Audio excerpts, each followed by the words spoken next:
Salut tout le monde, c'est Quim et aujourd'hui on se retrouve pour un nouveau vidéo tutoriel où on va parler globalement, je vais vous expliquer un petit peu le fonctionnement dans ce premier épisode d'une calculatrice de type calculatrice scientifique Texas Instruments. Alors on va toucher justement plus ou moins à la programmation dans cette calculette grâce à la touche programme. C'est souvent ce qui est demandé aux lycéens au DM. Quand vous faites des DM, on vous demande souvent d'écrire des algorithmes sur votre calculette. Bon, je vais pas revenir sur qu'est-ce qu'un algorithme. Je pense que vous savez tous à peu près ce que c'est, hein, un programme de calcul. Finalement, une fonction avec des variables. Et donc ça va permettre de renvoyer une valeur en fonction de une ou plusieurs variables. Bon, pour le moment, on va simplement expliquer comment fonctionne une calculette quand on crée des variables. Puisqu'il y a beaucoup de gens, ils n'ont pas appris la théorie, et du coup, ils ont du mal à appliquer la pratique, autrement dit, à programmer un algorithme, puisqu'après, il s'avère qu'en première et en terminale, on peut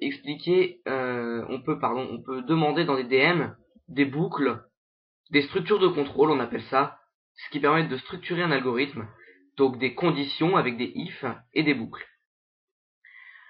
Alors, c'est parti, on va commencer. Comment fonctionne une calculette? Alors là, je viens de l'allumer, on imagine que je suis sur une TI 82, sur un émulateur, vous l'aurez compris, puisque ce n'est pas une vraie calculette. Alors, je vais d'ores et déjà actualiser la page parce que j'ai un petit bug à cause de mon enregistreur d'écran qui fait une sorte de surcouche sur l'écran, qui fait que je n'arrive pas tout le temps à toucher aux touches de la calculette. Alors, on va mettre par exemple la variable 12, donc j'ai écrit 12, et j'appuie sur le bouton STO. STO qui veut dire stocker, et on va la stocker dans une variable A. Donc j'appuie sur alpha, et vous voyez que je peux sélectionner une lettre, donc de A jusqu'à Z. J'appuie sur entrée. Qu'est-ce qui s'est passé concrètement pour ma calculette? C'est ce que vous vous posez comme question. Alors je vais vous mettre un schéma à l'écran. Alors en fait tout simplement comment ça fonctionne, vous imaginez qu'il y a le même nombre de lettres que de l'alphabet en variable. Ça va de A jusqu'à Z, et donc vous imaginez que dans la calculette, il y a une sorte de cerveau, une sorte de mémoire qui retient un certain nombre de boîtes. Si je mets 12 dans A, comme ce que j'ai écrit à ma première ligne, ça veut dire que concrètement, j'ai rentré la valeur 12 dans la boîte A. En plus détaillé, on pourrait expliquer que la boîte A retient un chemin qui pointe vers la variable 12, puisqu'après on parle en bits et en octets.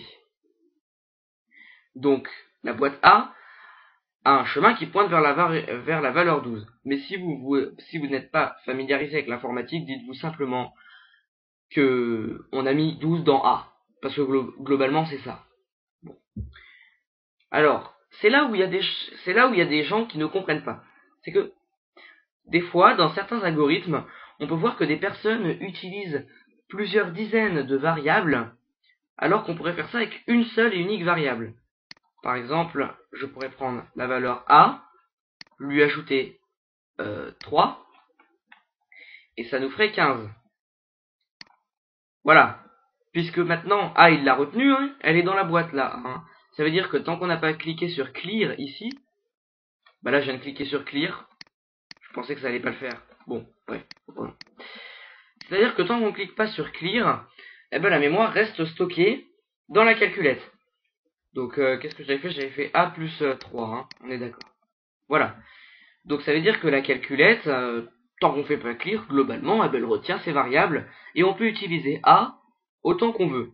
Donc on peut faire A plus 3 qui donne 15, on peut faire A plus 4, pardon, on peut faire A plus 4 qui donne 16, mais on peut aussi continuer à utiliser la touche STO au travers de la variable A. Bon, on pourrait très bien, vous me direz, créer d'autres variables, hein, mettre 5 dans B, 6 dans C, etc. Mais on peut aussi faire A plus 3 dans A. Et là, qu'est-ce qui va se passer? Il va écraser l'ancienne valeur de A, c'est-à-dire que je clique sur Entrée, il va me mettre 15 exactement comme a plus 3. Mais concrètement, la seule chose qui aura changé, c'est que cette fois-ci, la valeur a retenu 15 puisqu'elle a écrasé 12. C'est-à-dire que dans la boîte, on a utilisé stocké dans a la valeur a plus 15, il a pointé sur 12, il a ajouté 3, et donc du coup, la boîte a pointe sur 15. C'est tout bête. Donc ça veut dire que maintenant, on peut faire a plus 1, et ça donnera 16. Alors qu'avant, on devait faire a plus 4. Bon voilà, c'est juste des petites choses comme ça qu'il faut comprendre. J'aurais fini d'expliquer ce premier petit tutoriel qui est un épisode relativement court, mais c'était juste pour vous expliquer la théorie. Après, nous passerons à la pratique grâce à cette touche programme qui nous permettra d'écrire des algorithmes constants, stables et structurés surtout. Et ben voilà, je pense qu'on a à peu près terminé pour ce premier tutoriel de théorie.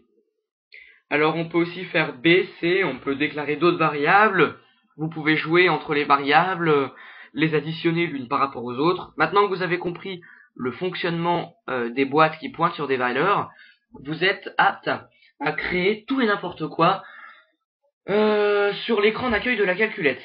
Mais bien sûr, c'est pas très intéressant pour le moment, puisque après, une fois que vous avez fait clear, c'est perdu quoi. Et puis plus tard, dans un prochain tutoriel, on verra, grâce à la touche programme du coup, comment enregistrer son propre programme, finalement, programme de calcul, qui restera constant et enregistré dans la calculette, pour ne pas avoir à refaire un programme à chaque fois. Donc voilà, j'ai fini pour ce tutoriel, je vous souhaite une bonne fin de soirée, ou bonne journée, ça dépend l'heure à laquelle vous regardez la vidéo. Et puis je vous dis à plus tout le monde, ciao, bye bye.